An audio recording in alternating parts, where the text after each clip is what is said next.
I'm Steve Williams. I'm a native South Carolinian and the product of a small rural town, which during my childhood I spent most of my time out in the woods and in the ponds and in the streams. Jump forward to age 21, I also became an Ivy League graduate of Dartmouth College up in Hanover, New Hampshire. Here are the three things that I can promise you in any presentation from me. First, you're going to have a new and really interesting way of thinking about things, a new type of experience. Secondly, you'll take away at least one new skill that you can put into immediate practical use. And finally, you're going to have fun. That I can guarantee you.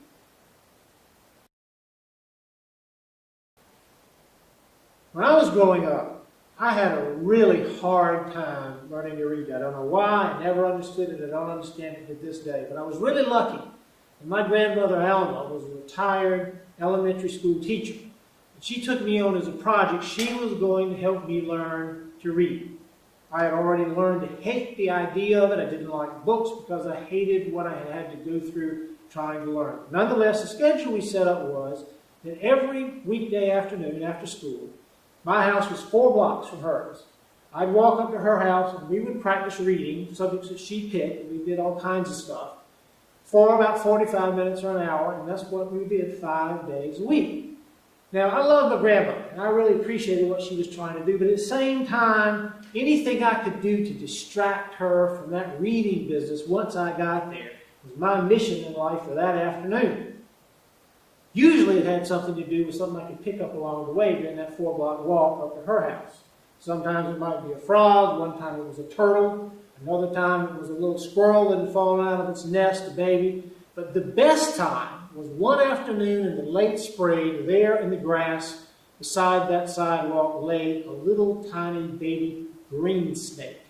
And I love green snakes. Well, I couldn't have been any happier or more excited if it had been a $100 bill. I scooped him up as quickly as I could and scooted off to grandmother's house as quickly as I could possibly get there. She greeted me at the door as she always did. I went in, held out my hand, "Look, Grandma, what I found!" That day, I had to read the Bible. I speak on curiosity primarily. I'm here to tell you that curiosity is what makes the world go around. There is not a single thing in the progress of human civilization since the beginning of recorded history that cannot and should not trace its roots back to curiosity.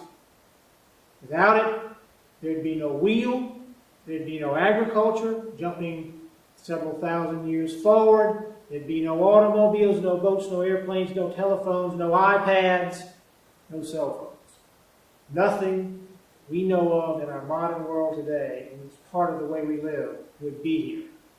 Curiosity is powerful stuff.